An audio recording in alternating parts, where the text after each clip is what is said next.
Hello everyone, इस video में हम पढ़ेंगे क्रोमैटिक एबरेशंस। सबसे पहले हम ये जानते हैं कि एबरेशंस क्या होती हैं। देखिए, एबरेशंस एक तरह का डिफेक्ट होता है किसी ऑप्टिकल सिस्टम या फिर किसी लेंस सिस्टम का, जिसके कारण आपको किसी ऑब्जेक्ट की जो इमेज दिखती है वो ब्लर्ड दिखती है। मतलब कि वो आपको प्रॉपर इमेज नहीं दिखती, वो आपको ब्लर्ड इमेज दिखती है।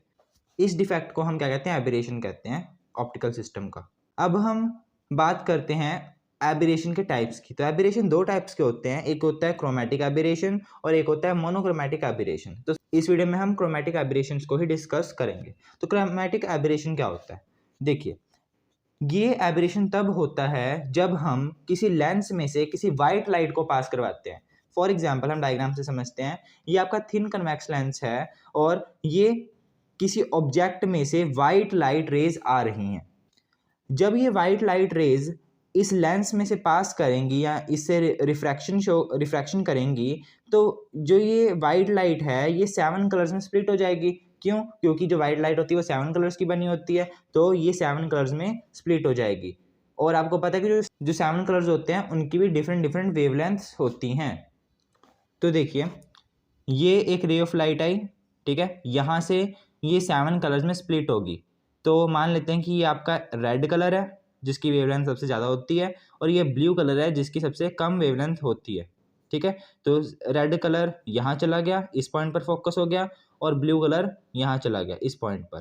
ठीक है, इसी तरह ये वाइट लाइट रे आई, ये रे एक यहाँ आ गई ब्लू कलर वाली, और रेड कलर वाली यहाँ आ गई। तो इसका मतलब ब्लू कलर यहाँ फोकस हो गया और रेड कलर यहाँ फोकस हो गया।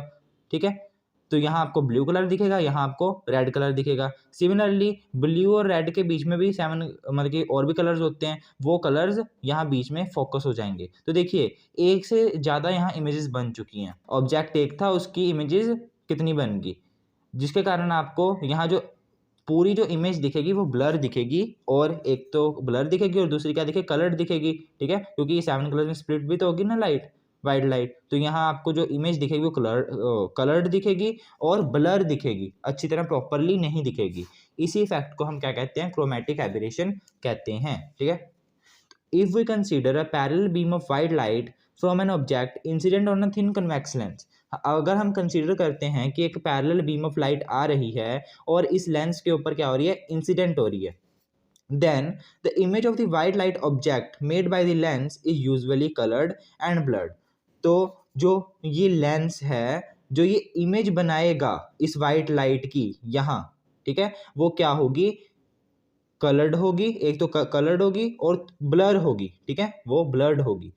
This defect of image is called chromatic aberration. Image के इसी डिफेक्ट को हम क्या कहते हैं? क्रोमैटिक एबरेशन कहते हैं। ठीक है, अब हम देखते हैं कि जो ये क्रोमैटिक एबरेशन, इसका रीजन क्या है, ये होता क्यों है, तो वो भी देख लेते हैं।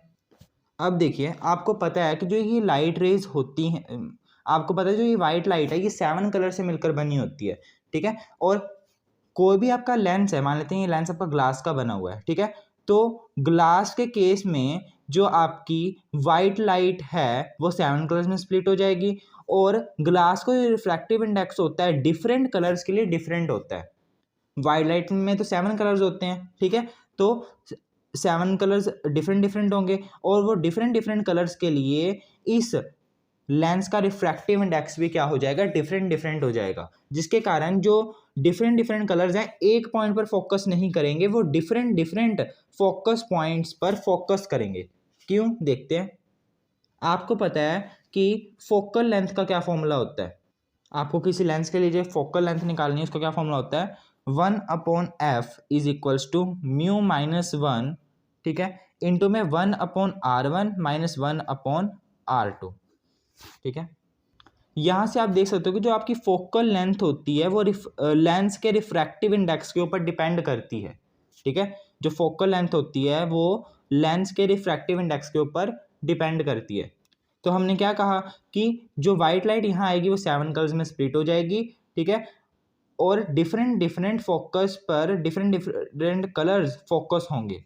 ठीक है ना, ऐसा क्यों होता है? क्योंकि डिफरेंट डिफरेंट कलर्स के लिए ग्लास का जो रिफ्रैक्टिव इंडेक्स होता है वो डिफरेंट डिफरेंट होता है। अगर ग्लास का refractive index different different colours के लिए डिफरेंट है, ठीक है ना, डिफरेंट डिफरेंट कलर्स के लिए डिफरेंट डिफरेंट रिफ्रैक्टिव इंडेक्स है, ग्लास का, तो जो डिफरेंट डिफरेंट कलर्स के लिए फोकल लेंथ होगी वो भी तो डिफरेंट डिफरेंट होगी ना, फोकल लेंथ भी डिफरेंट होगी। जो रिफ्रैक्टिव इंडेक्स डिफरेंट कलर्स के लिए डिफरेंट है तो फोकल लेंथ भी डिफरेंट कलर्स के लिए डिफरेंट होगी, क्योंकि फोकल लेंथ डिपेंड करती है किसके ऊपर, रिफ्रैक्टिव इंडेक्स के ऊपर। इसलिए आपको डिफरेंट डिफरेंट फोकस पर, ठीक है, डिफरेंट डिफरेंट फोकाई पर आपको क्या मिलते हैं, डिफरेंट डिफरेंट कलर्स फोकस हुए हुए मिलते हैं, ठीक है। तो यही रीज़न होता है क्रोमेटिक एबरेशन का, ठीक है। तो आपको पता चल गया होगा कि इस फॉर्मूले से हमने कैसे रीज़न बताया क्रोमेटिक एबरेशन का, क्योंकि वाइट लाइट जब इस लेंस में से पास करेगी तो वो 7 कलर्स में स्प्लिट हो जाएगी, और जो 7 कलर्स के लिए ग्लास का जो रिफ्रैक्टिव इंडेक्स होता है, ठीक है, वो भी डिफरेंट होता है। हर कलर के लिए डिफरेंट रिफ्रैक्टिव इंडेक्स होता है। अगर हर कलर के लिए डिफरेंट रिफ्रैक्टिव इंडेक्स है तो हर कलर के लिए जो फोकल लेंथ होगी वो भी डिफरेंट होगी, क्योंकि फोकल लेंथ इस फॉर्मूले से म्यू के ऊपर डिपेंड करती है। तो म्यू डिफरेंट डिफरेंट है तो फोकल लेंथ भी डिफरेंट डिफरेंट होगी, इसलिए वो डिफरेंट डिफरेंट फोकस पॉइंट पर फोकस होंगे जो 7 कलर स्प्लिट हुए हैं यहाँ। अब देखिए, आपने यहाँ देखा होगा कि मैंने रेड कलर थोड़ा लेंस से दूर बनाया है, ठीक है, दूर फोकस किया है, और जो ब्लू कलर मैंने फोकस किया है वो लेंस के थोड़ा पास करा है। ऐसा क्यों? देखिए, जो रेड कलर के लिए जो रिफ्रैक्टिव इंडेक्स होता है ना, रिफ्रैक्टिव इंडेक्स वो क्या होता है, लेस होता है। रिफ्रैक्टिव इंडेक्स लेस होता है किसके लिए, रेड कलर के लिए। तो यहाँ आप देख सकते हो कि रिलेशन से आपको क्या पता चल रहा है, एफ और म्यू के रिलेशन से आपको क्या पता चल रहा है, अगर रिफ्रैक्टिव इंडेक्स कम है तो फोकल लेंथ क्या होगी, ज़्यादा होगी। इसलिए रेड कलर के लिए जो फोकल लेंथ होगी वो क्या होगी, ज़्यादा होगी। तो इसलिए यहाँ रेड कलर की फोकल लेंथ क्या है, ज़्यादा दिखाई गई है। और ब्लू कलर का जो रिफ्रैक्टिव इंडेक्स होता है, ब्लू कलर का जो रिफ्रैक्टिव इंडेक्स होता है, रिफ्रैक्टिव इंडेक्स वो क्या होता है, ज़्यादा होता है, ठीक है। रिफ्रैक्टिव इंडेक्स ब्लू कलर का ज़्यादा होता है। अगर रिफ्रैक्टिव इंडेक्स ब्लू कलर का ज़्यादा है तो इस रिलेशन से उसकी फोकल लेंथ क्या होगी, कम होगी, इसलिए इसकी फोकल लेंथ हमने यहाँ कम बनाई है, ठीक है ना। इतनी फोकल लेंथ है। रेड कलर की देखिए ज़्यादा है कितनी, और ब्लू कलर की कितनी, कम है, ठीक है, क्योंकि उसका रिफ्रैक्टिव इंडेक्स क्या है, ज़्यादा, ब्लू का ज़्यादा है और रेड का कम है, ठीक है। तो ये था आपका क्रोमैटिक एबरेशन के बारे में। अब जो आपकी क्रोमैटिक एबरेशन होती है वो भी 2 टाइप्स की होती है। एक होती है लॉन्गिट्यूडनल, ठीक है, और एक्सियल क्रोमैटिक एबरेशन, और एक आपकी होती है लेटरल क्रोमैटिक एबरेशन। तो अगर आपको ये क्वेश्चन आता है तो आपको पहले तो ये डेफिनेशन लिखनी है, उसके बाद इस क्रोमैटिक एबरेशन का रीज़न लिखना है। तो वो रीज़न भी हम लिख देते हैं, क्या रीज़न होगा, तो क्या लिखोगे, reason, the refractive index for glass is different for different colours, ठीक है, and focal length of thin glass lens is given by this 1/f is equal to mu -1 into में 1/r1 माइनस 1/r2, ठीक है। इसको हम equation number 1 मान लेते हैं। फ्रॉम अब equation we found that focal length depends upon the refractive index. Equation number 1 से हमें क्या पता चल रहा है कि जो फोकल लेंथ होती है वो म्यू के ऊपर डिपेंड करती है, रिफ्रैक्टिव इंडेक्स के ऊपर डिपेंड करती है लेंस के। So focal length for different colours is different होगी, ठीक है। हमने यहाँ क्या पढ़ा कि रिफ्रैक्टिव इंडेक्स ग्लास के लिए, ग्लास में जो रिफ्रैक्टिव इंडेक्स होता है वो डिफरेंट होता है डिफरेंट कलर्स के लिए, ठीक है।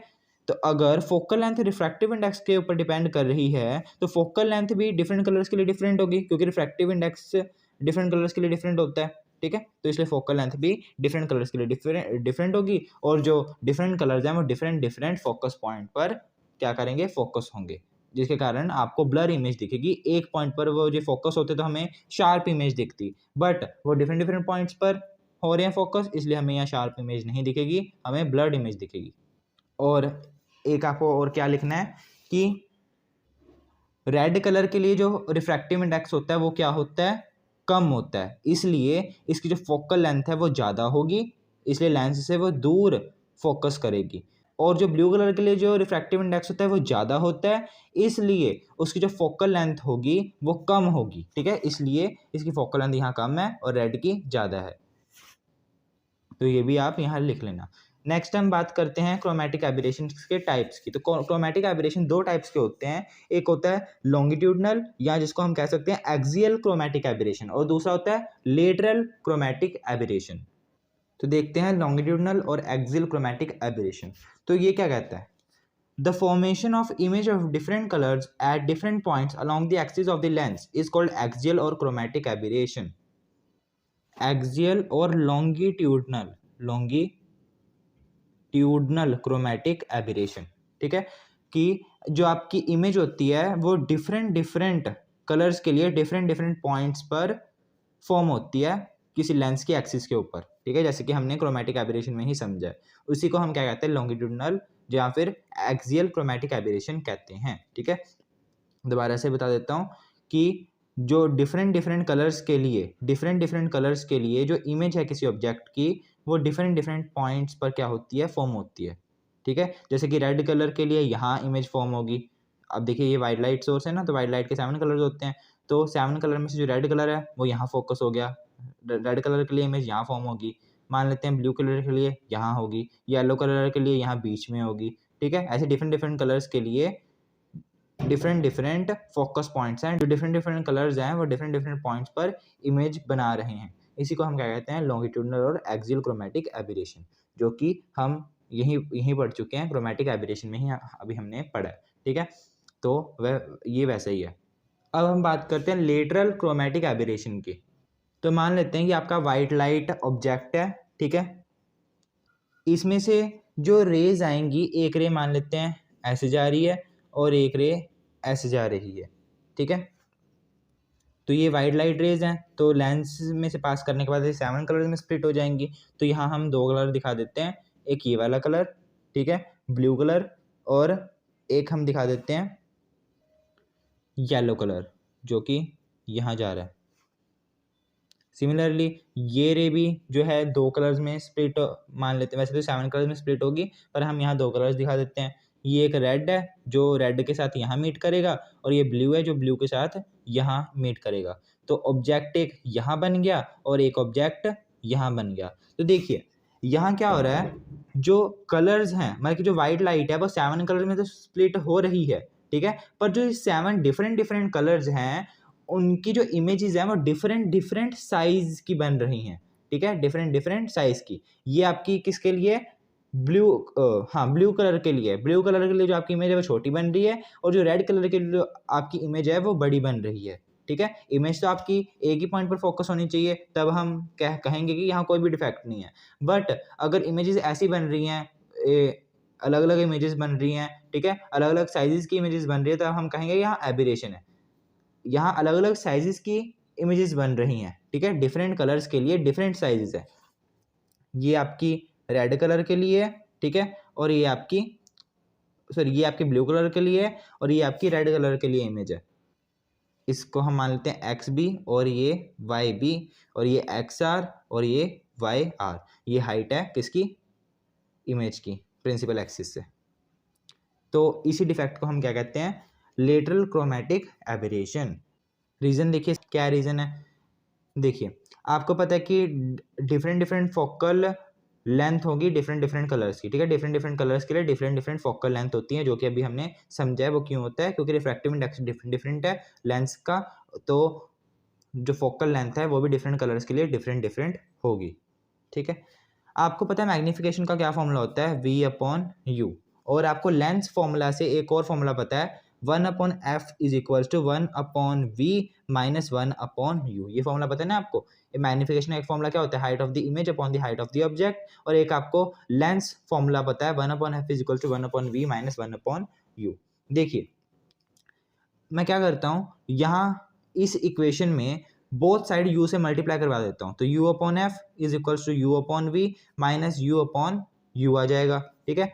u/f इज इक्वल्स टू, ये क्या है, u/v है, ठीक है, तो मतलब कि ये आ जाएगा 1/m। मैग्नीफिकेशन क्या होता है, v/u होता है ना, तो यहाँ उल्टा है u/v, तो u/v की जगह मैं 1/m लिख दूंगा, माइनस u से u कट गया, 1 आ गया, ठीक है। अब यहाँ से मैं m की वैल्यू निकालता हूँ, एम की वैल्यू निकालने के लिए ये यू अपॉन एफ, ये -1 है उधर जाके +1 हो जाएगा, is equals to 1 upon f आ जाएगा। यहाँ मैं एलसीएम लेता हूँ तो u plus f upon f is equals to 1 upon m. ठीक है, अब दोनों तरफ हम रेसिप्रोकल कर देते हैं, तो m की वैल्यू यहाँ से क्या आ गई, f upon u plus f आ गई।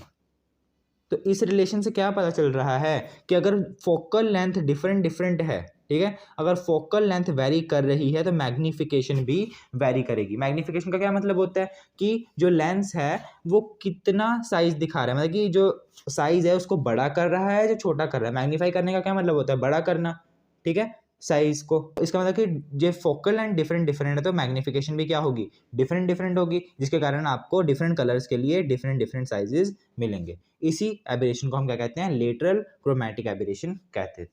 ठीक है, तो ये था आपका क्रोमैटिक एबरेशंस के बारे में। उसके हमने टाइप पढ़े, लॉन्गिट्यूडनल और एक्सियल क्रोमैटिक एबरेशन और लेटरल क्रोमैटिक एबरेशन। ठीक है।